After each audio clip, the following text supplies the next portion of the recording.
My name is Clara Robinson, and I am 60 years old. People see my polished smile, my pearl earrings, and the confidence in my walk, but they don't know the fire I had to walk through to stand this tall.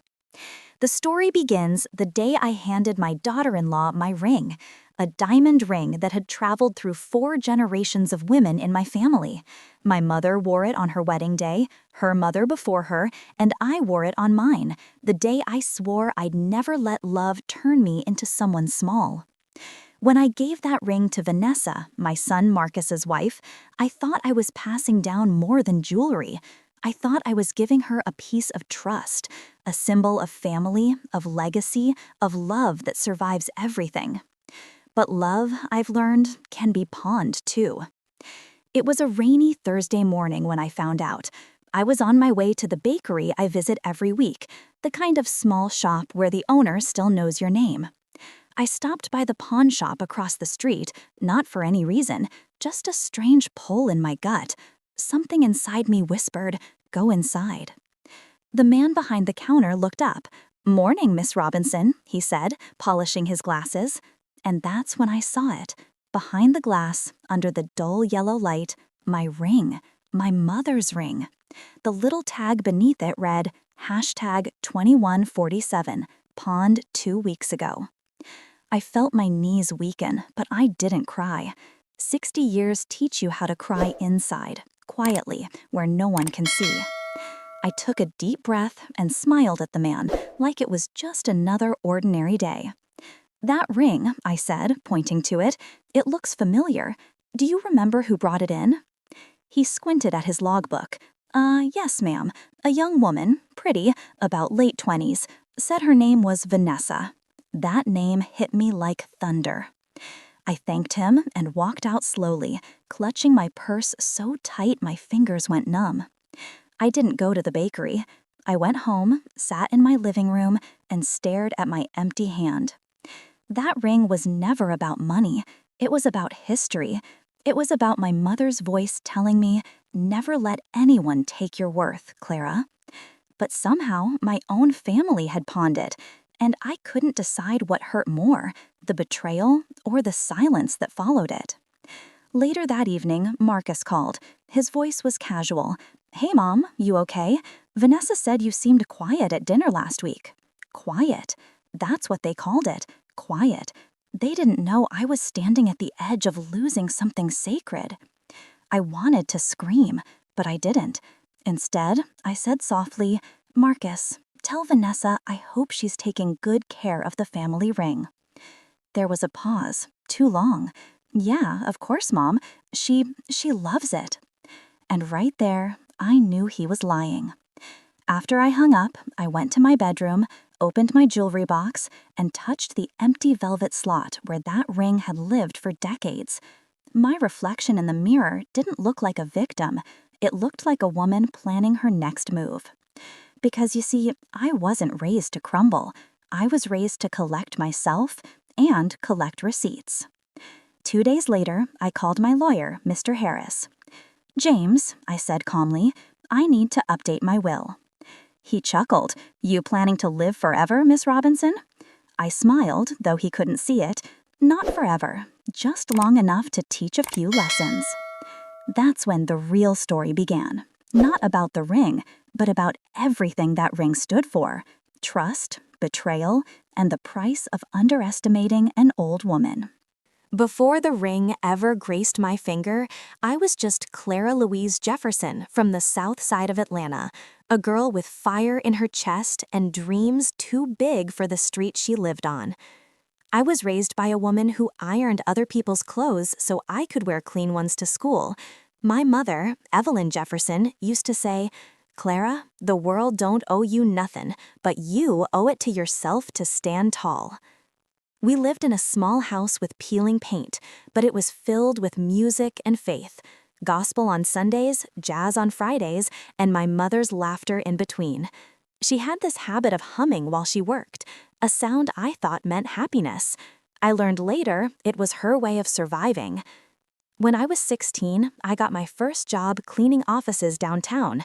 I'd stand by the window at night, mop in hand, looking at the tall glass buildings glowing like stars. I used to whisper to myself, one day I'll be in one of those offices, not cleaning it, but running it. And somehow, that dream stayed with me, even when the world tried to beat it out of me. I met my husband, Samuel Robinson, at 19. He was charming, educated, and had a smile that could melt pride. He said all the right things about love, about building a future together. We married a year later in a white dress that my mother sewed by hand, and the ring, that ring, was given to me by my mother on the morning of my wedding. She pressed it into my palm and said, "This ring has seen women survive more than heartbreak, Clara. It's seen them build again." For a while, I believed in that fairy tale. Samuel and I had our son, Marcus. I worked part-time as a cleaner while he built his real estate career. We struggled, but we laughed through it until success arrived, and with it came distance. Samuel started working late, missing dinners, forgetting birthdays. I started cleaning offices again, not because I had to, but because it grounded me, reminded me of who I was before money entered the room. Then, one day, he didn't come home. The call came from the hospital, an accident, they said, a drunk driver, they said. And just like that, I became a widow at 43. I remember standing at his funeral, my hands cold, my son holding back tears. That ring on my finger felt heavier than ever. It wasn't just a symbol of love anymore. It was a symbol of endurance. That's when I promised myself something. If life ever tries to break me again, I'll bend, but I'll never shatter. So I rebuilt my world piece by piece.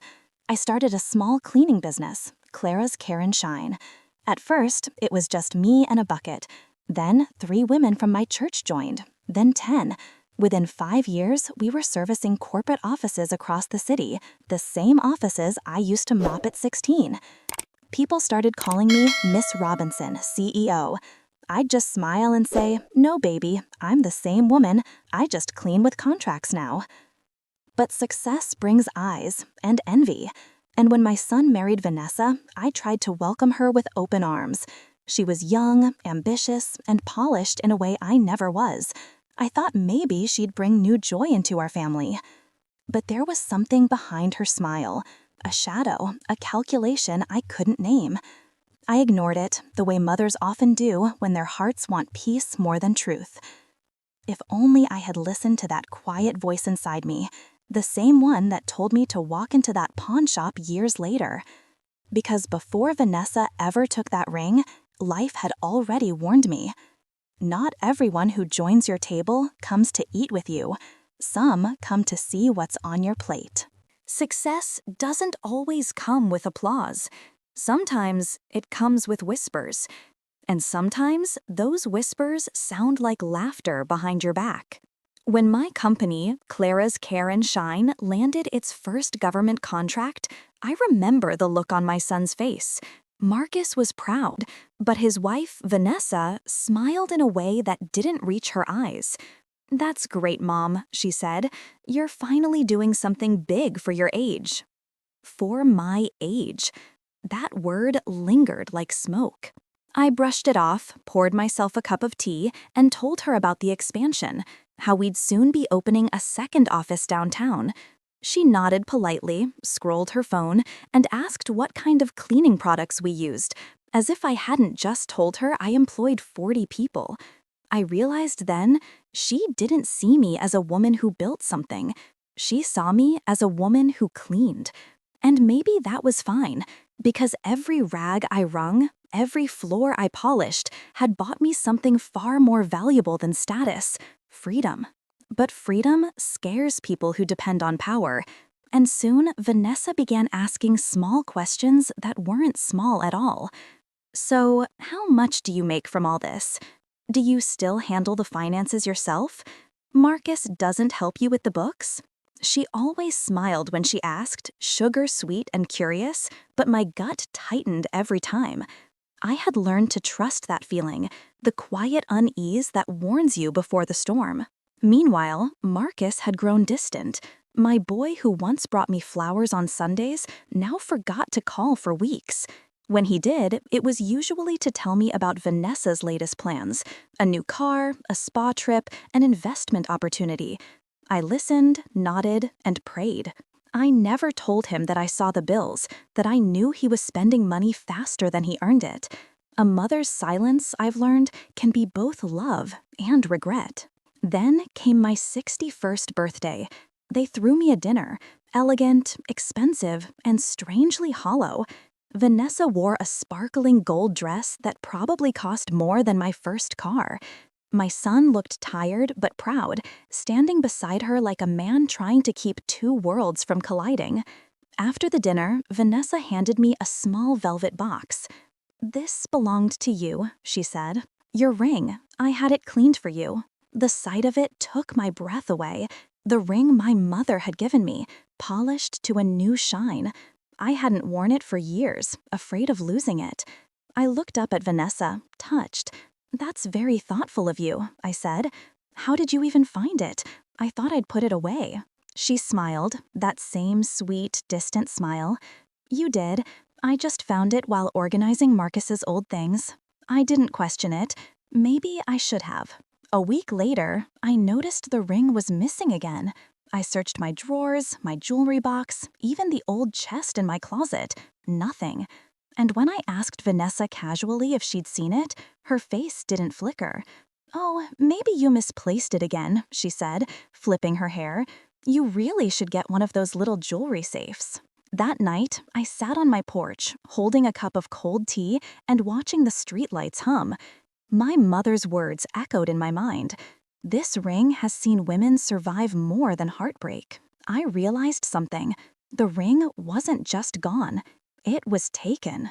But I didn't cry. I didn't shout. I just whispered to the dark, "All right then, let's see what you do next, Vanessa."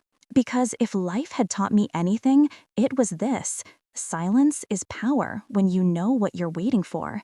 And I was waiting for her to show her true face. People think age makes you slow, but what they forget is that it also makes you patient. And patience, when sharpened by pain, can cut deeper than any knife. After the ring disappeared, I didn't tell anyone. Not Marcus, not even my friend Loretta, who always loved a bit of gossip over Sunday brunch. Instead, I bought myself a small notebook, blue leather cover, plain pages, and on the first line I wrote, "Start watching." I began noticing everything. When Vanessa came by, how long she stayed, what she touched, where her eyes lingered. At first, it felt paranoid, but soon I started seeing patterns. She visited more often when Marcus was busy. She liked to help in the living room, where my safe was. And she always carried that oversized designer purse, the kind big enough to hide a small fortune inside. I said nothing. I just smiled, offered her tea, and watched. A woman who underestimates another woman's quiet is already halfway to her own downfall. One Wednesday afternoon, after she'd left, I found something strange. A small piece of paper had fallen behind my sofa cushion, a pawn ticket. It was wrinkled, with a shop name I didn't recognize, Golden Promise Pawn and Loan. The item listed was simple: 14K gold ring, vintage design, with single emerald stone. My hand trembled, not from shock, but from a cold, steady confirmation. It wasn't just my imagination. Vanessa had pawned my mother's ring.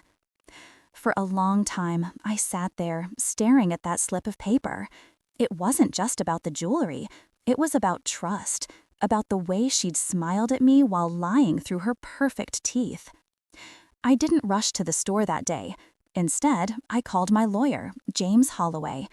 James was an old friend, the kind of man who could untangle messes quietly.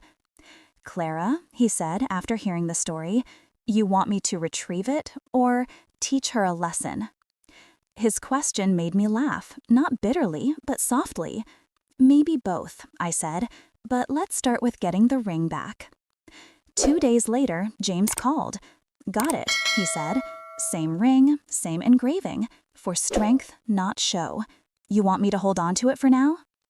I told him yes, and then I waited. A week passed before Vanessa visited again. She breezed in like always, smelling of jasmine and expensive intentions. Clara, she said, you won't believe how busy I've been. Marcus and I are thinking of investing in property now. Real estate is so stable these days. I smiled. That's smart, dear. Stability is everything. We sat down for tea. I poured her cup, my hand steady. When she reached into her bag for her phone, I caught a glimpse of another pawn receipt, newer, shinier paper. I sipped my tea and asked casually, Vanessa, you ever go near that pawn shop on 3rd Avenue, the one called Golden Promise? Her spoon froze midair. What? No, why would I ever? She stopped herself, forcing a laugh. I mean, I think I've passed it once. Why? I shrugged lightly. Oh, no reason. Someone told me they had an old ring there, looked just like mine. The silence between us was thick. Her smile faltered for just a second, barely visible, but enough. When she left that evening, I didn't stop her. I just whispered to the empty house, "Run as fast as you want, sweetheart. The truth always catches up." The next morning, my phone buzzed. It was James. Clara, he said, his tone serious, she tried to pawn another ring this morning, under your name. I called the shop ahead of time, just in case. I felt my breath catch, not in fear, but in relief. The waiting was over. Thank you, James, I said. Now it's time she meets the woman behind the quiet. A few days later, I invited Vanessa and Marcus for dinner. I wore a soft cream dress and, most importantly, my ring, glittering under the dining room lights. Vanessa noticed it immediately. Her face went pale, then red, then pale again. "Oh, you found it," she stammered. "That's wonderful. I told you it would turn up." I smiled sweetly. "Yes, you were right. Funny thing, the pawn shop owner said the same when my lawyer came to pick it up." Marcus froze. Vanessa's fork slipped from her hand, clattering against the plate. I leaned forward, voice calm and razor-sharp. "Vanessa, when you took that ring, you didn't just steal gold. You stole memory, legacy, trust. But lucky for you, I don't need revenge. I prefer lessons." I stood, walked over to her, and gently set a folded document on the table, a letter from my attorney. "You'll find everything in there, including the clause that removes you from Marcus's inheritance, effective immediately." Her mouth fell open. Marcus looked at me, torn between disbelief and shame. "Mama, you can't just—" "I already did," I said softly, "and one day you'll thank me for it." I walked to the window, the night breeze cool against my skin. Outside, the city shimmered, quiet, alive, endless. Behind me, Vanessa began to cry, but I didn't turn around, because some endings don't need tears. They need dignity. They say silence is peace, but sometimes silence is just what's left after everything breaks. After that dinner, the house became a different kind of quiet. No laughter, no music, no small talk over coffee. Just echoes of trust lost, love cracked, and truth laid bare. Marcus didn't speak to me for a week. I didn't blame him. I knew what it felt like to stand between love and loyalty, to want to protect someone who doesn't deserve it because your heart hasn't caught up with your eyes yet. When he finally came, it was raining, the kind of soft, endless rain that seems to wash everything away, but somehow leaves the pain behind. He stood at my door, soaked, eyes dark and tired. "Mom," he said quietly, "can I come in?" I just nodded. No lecture, no anger, just the weight of a mother's patience. We sat in the kitchen, 2 mugs of tea between us. He didn't touch his. "I didn't know," he said finally, "about the ring, about any of it." I know, I said softly. You loved her. You wanted to believe the best in her. That's not a weakness, Marcus. That's love. But love without truth isn't love at all. It's blindness. He looked at me then, really looked, and for the first time, I saw the boy I raised behind those tired eyes. She said you were trying to turn me against her, he whispered. She made it sound like you hated her from the start. I smiled sadly. No, baby, I just saw her before you did. I saw the hunger, the way she looked at what people had instead of who they were. I was her once. His eyes widened. You were like her? I nodded slowly, my mind traveling back decades. Flashback, 1984, New Orleans. I was 21 when I married Raymond Carter. He was older, handsome, and dangerous in that way that makes young girls feel alive and invisible at the same time. I thought love meant surviving his storms. He thought love meant owning mine. The first ring he gave me was beautiful, but it came with bruises I learned to hide under silk sleeves. The second ring came years later, from my mother. She said, "Keep this one, Clara. It's for strength, not show." That emerald ring became my secret promise that one day I'd build a life that didn't depend on anyone's mercy. When Marcus was born, I left Raymond. No money, no plan, just fire in my bones and my son in my arms. We slept in shelters, then in the back of a friend's car. I worked nights at a diner, cleaning tables until my hands cracked. But every morning, before the sun came up, I looked at that ring and whispered, "We're not done yet." Back to present. I looked at Marcus now, my voice soft but steady. You see, son, I wasn't angry at Vanessa for being greedy. I was angry because she reminded me of who I could have become if I hadn't learned what love really costs. He looked down, his jaw tightening. I messed up, Mom. No, I said, reaching over, placing my hand on his. You grew up, and growing up always comes with a little heartbreak. He smiled faintly, tears glimmering in his eyes. What should I do now? I squeezed his hand. Start over, but this time, don't build your life on someone's approval. Build it on your own peace. For the first time in months, he laughed, a small, broken sound, but real.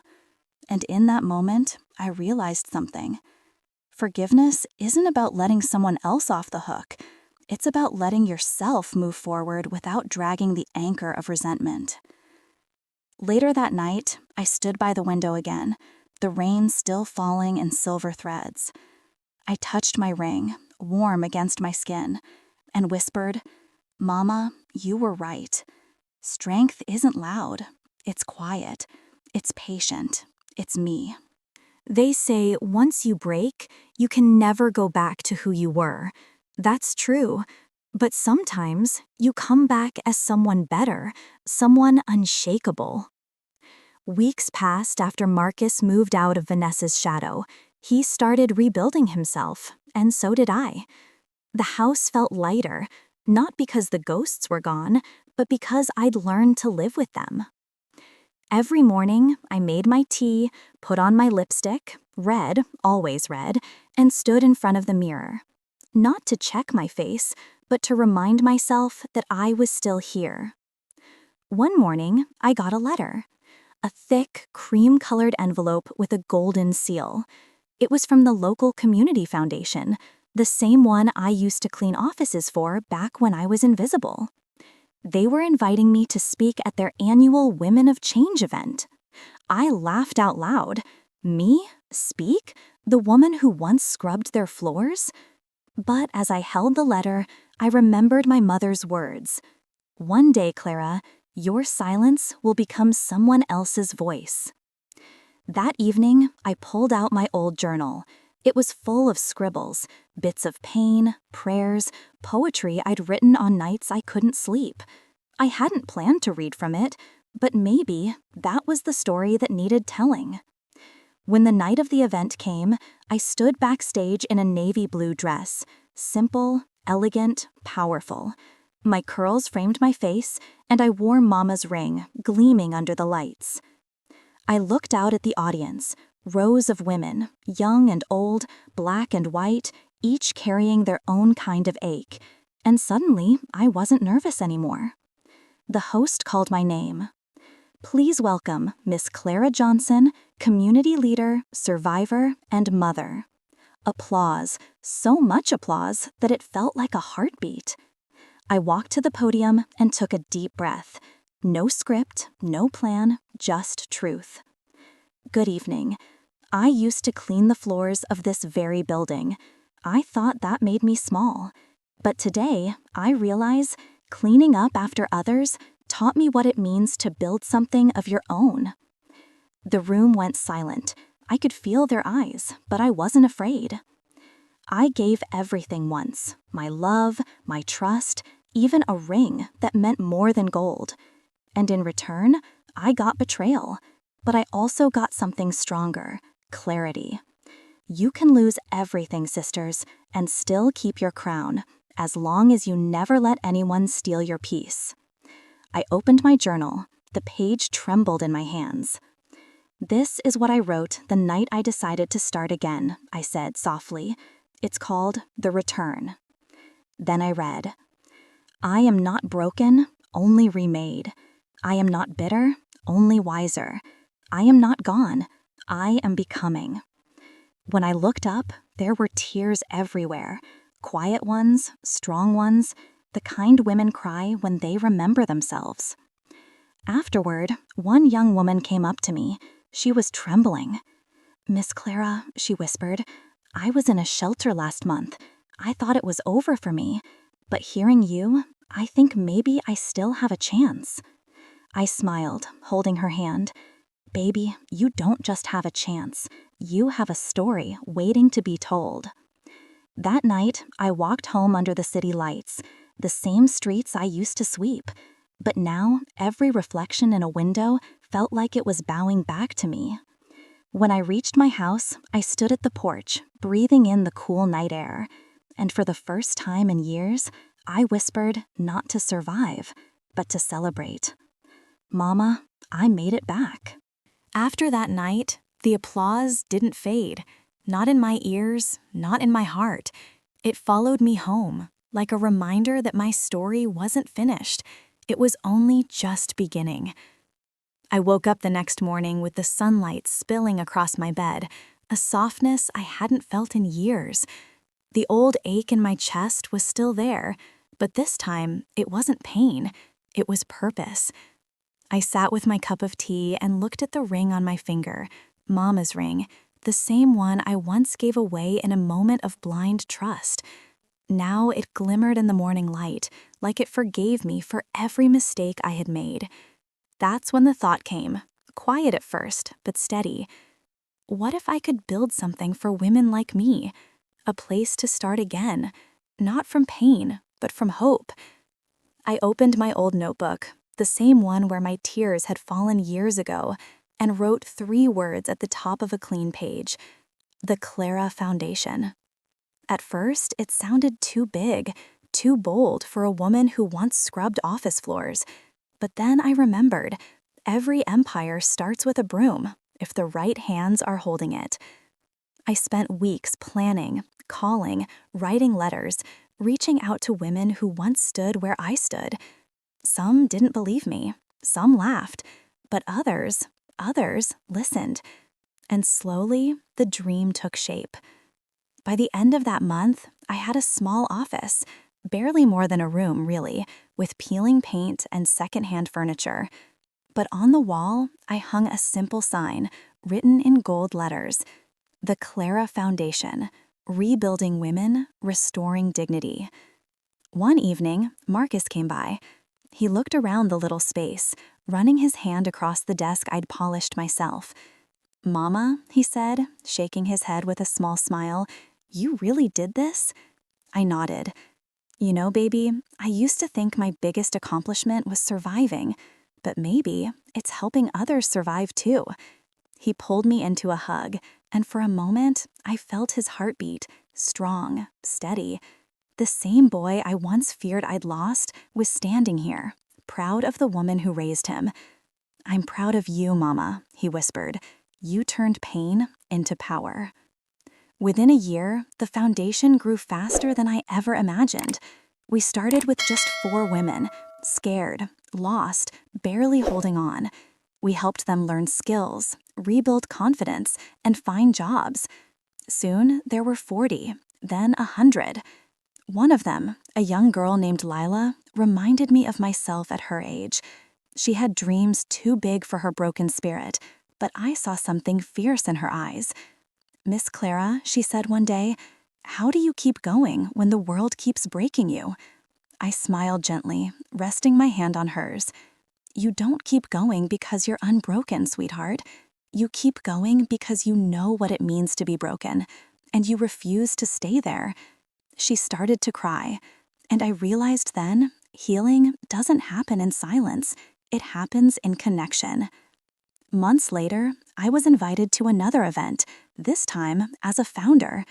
When I walked on stage, cameras flashed, and my picture appeared on the big screen behind me. I could almost hear the whispers of those who once looked down on me. "She used to clean offices. She's the one who's daughter-in-law." But I didn't flinch, because now they also whispered another thing. She built a foundation. She changed lives. As the lights dimmed and I stood under the spotlight, I thought about every version of myself: the cleaner, the wife, the betrayed woman, the survivor, the speaker. They all lived inside me, hand in hand. I leaned into the microphone and said softly, "If you ever gave away a part of yourself and thought it was gone forever, it's not. Sometimes life takes what's yours so it can teach you how to rebuild it stronger.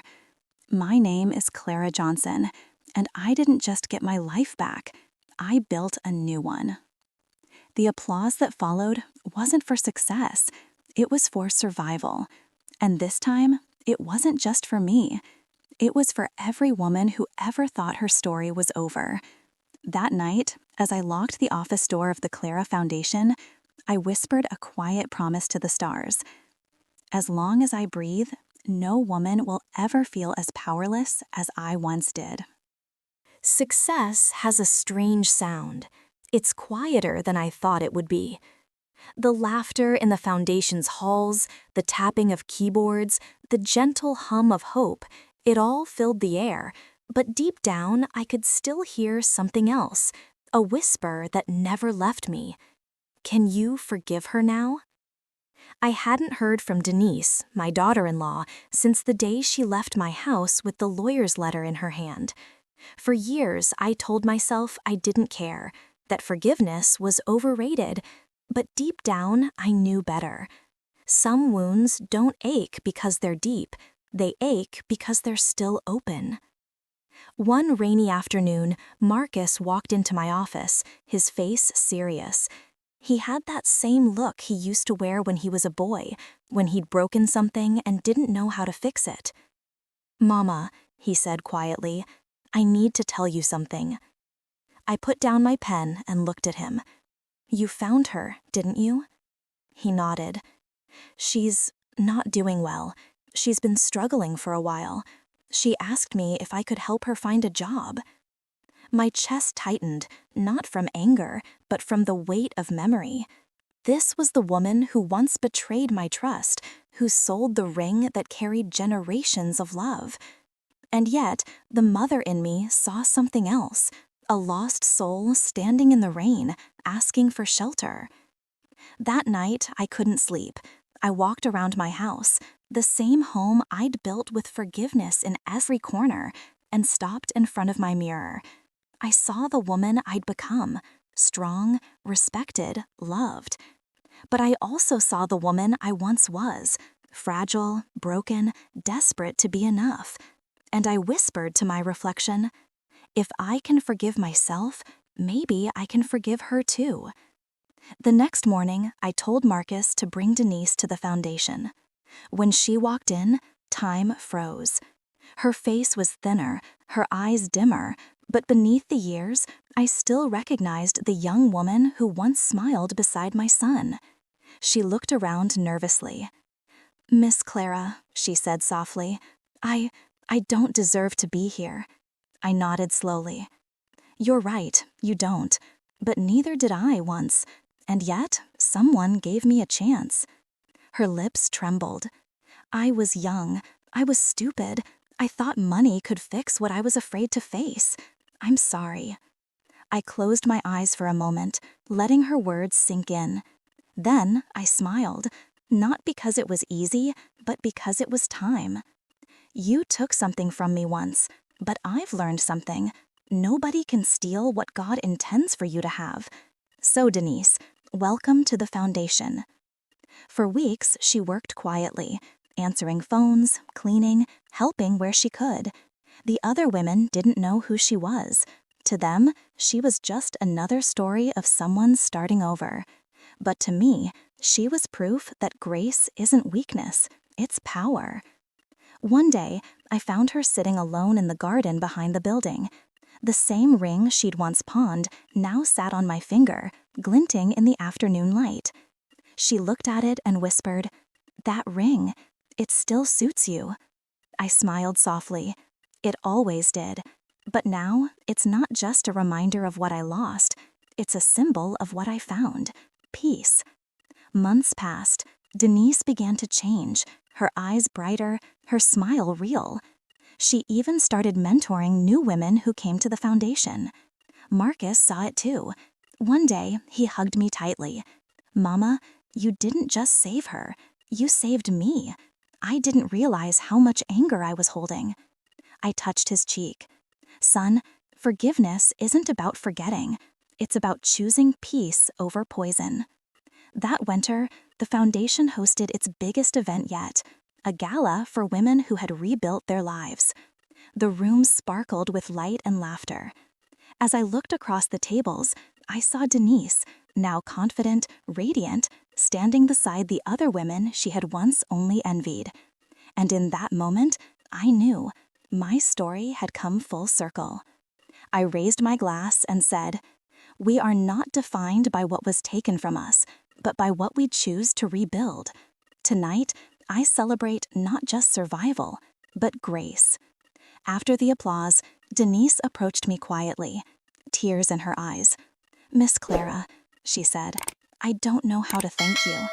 I placed a hand on her shoulder. "Then don't thank me. Live better. Be kind to the next woman who needs forgiveness. That's how you thank me." She nodded, crying. And for the first time since my husband's passing, I felt complete. That night, as I drove home under a sky full of stars, I thought about the ring, the foundation, the laughter echoing through the halls. Life had taken everything from me once, but in return, it gave me something far greater. I woke up before the sun that morning. The air was soft, almost sacred, the kind that makes you feel like the world is holding its breath. My house was silent, but inside me, something was shifting.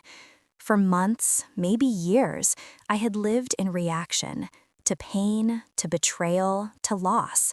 That morning, I decided to live in reflection. I walked into the bathroom and stood before the mirror. The woman who stared back wasn't the same Clara who had once begged for love, who had once cried over a pawned ring. No, this Clara's eyes were deeper, quieter. The wrinkles along her face were not signs of age, but of survival. For a long time, I just looked at her. The mirror didn't lie anymore. It showed the story I had been too afraid to tell. The story of a woman who had been called too proud, too loud, too much, yet she kept walking. As I touched my reflection, I remembered all the versions of myself I had been. The young girl who once danced barefoot on her grandmother's porch, the wife who believed in forever, the mother who gave more than she ever received, the woman who lost everything and still rose. "Clara," I whispered to myself, "you didn't lose your worth. They just couldn't see it." Tears rolled down, not from sadness, but from relief. It was the first time I had cried without shame. In that quiet moment, I realized something powerful. The mirror had never been my enemy. My memory was. I had spent years seeing myself through the eyes of others, through their disappointment, their greed, their silence. But now, I saw me, clearly, fully, beautifully. I tied my hair up, put on my mother's old necklace, and smiled. The woman in the mirror smiled back, not with regret, but with knowing. Later that day, I went to visit my late husband's grave. I carried a single white lily, the kind he used to leave on my pillow when we were still in love. I placed it on the ground and said softly, "I forgive you. I forgive myself, too." The wind picked up, brushing against my face like a hand of peace, and for the first time in years, I didn't feel alone. That night, I sat on the porch with a cup of tea and my favorite record playing. My reflection appeared again in the window, faint but alive. She looked like someone who had lived, lost, and learned. Someone who had finally come home to herself. The day began like any other. Golden sunlight spilling through the kitchen window, the smell of fresh coffee drifting through the air. But deep down, I knew something was different. There was a calmness I couldn't explain, a kind of stillness that only comes when a long storm has finally passed. I sat at my dining table, where once arguments had echoed and silence had hurt. Today, there was only peace. On the table lay a small velvet box, not the one I'd given to my daughter-in-law, but one I had kept for myself all these years. Inside was my mother's ring, the replica I had made after she pawned the original. It wasn't about revenge anymore. It was about remembrance. I smiled, tracing the shape of the gold band. "Mama," I whispered, "you taught me that what's lost can always be remade." That morning, my son came by. It had been months since we had spoken properly. He looked older, humbled, the lines on his face carved by regret. He stood in the doorway, holding a small envelope. "Mom," he said, voice trembling, "I came to say I'm sorry. For everything. For not seeing what you went through. For letting her treat you like that." I looked at him, the boy I raised, the man who forgot me, and the son who finally returned. I stood up, took his hand, and said softly, "Son, I forgave you long before you asked."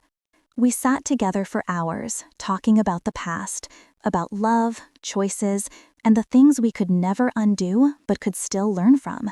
It felt like time had folded in on itself, healing wounds we both had buried too deep. Before he left, I handed him the velvet box.